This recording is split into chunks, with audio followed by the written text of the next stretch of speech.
want to share a psychic story with you.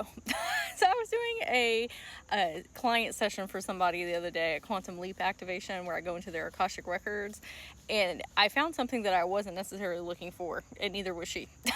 The main prompt for our session was connecting with her inner child and figuring out why she was feeling so stressed and anxious, and working on mitigating her neurodivergency and just feeling more grounded and manifesting in life. And then towards the tail end, while I was in her energy field and channeling with her higher self, her and her inner child were outside in the astral in the forest, kind of like I am right now, and her adult had a bubble gun and was doing it all over her inner child, and it was so cute. She was laughing and running around dancing, and I saw this shadow figure out of the corner of my eye. I said, "Who is that?" I said, "I want y'all to have fun, and I'm gonna go Sherlock Holmes and investigate what is going on." So I walk over to the shadow figure, and I know it's not a negative entity. A lot of times shadow figures are either aspects of yourself that you don't quite understand, or sometimes it's a soul fragmentation of a different spirit if you're a medium and you can connect with other beings through the veil, but they're just wrapped in trauma or stress or frustration or anger. And so I wasn't scared. I walked over and I said, "Hey, who are you? What are you doing here?" And I could see through the trauma, and it was a little boy. And I said, "Can you tell me what your name is?"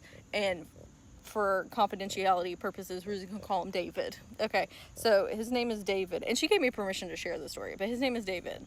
I said, "Okay, David, where did you come from?" And he said, "I'm lost." I said, "Okay, well, can you tell me how old you are?" And he said, "I'm 8 years old." I said, "Okay, I'm gonna help get you to where you need to go," because he was very anxious and scared. And so I pulled out a Dora the Explorer map, like the map. And you know how it'll say "you are here"? And I showed him and I said, "Where are you trying to get to?" And he pointed on the map. I said, "How do you know my client? What is y'all's connection with one another?" Because at this point I'm trying to figure out, is she a medium and a spirit knows that she can perceive them, and so that's why they're coming to her? I said, "I think y'all have like an actual connection with one another though." So I opened up a window, a portal, so he could see them playing together with the bubble gun. He wasn't able to really articulate their connection. I said, "Oh, that's okay. You know what?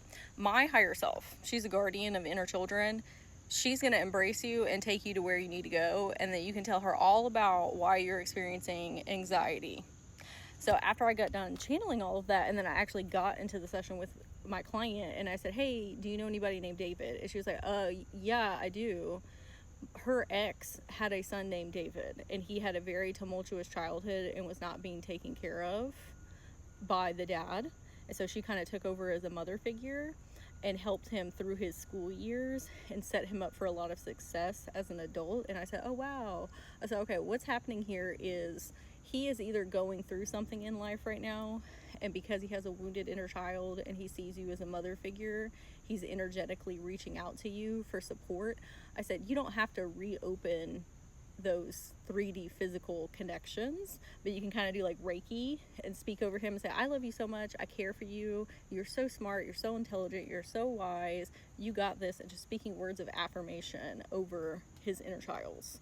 And then I told her what I'm going to do is, like I said, embrace him with my higher self and help him work through some of those deeper wounds that he experienced, so that he can feel more whole again and reintegrate back into the adults. But then I told her, that is a sign that you're a medium, because mediums are a big umbrella.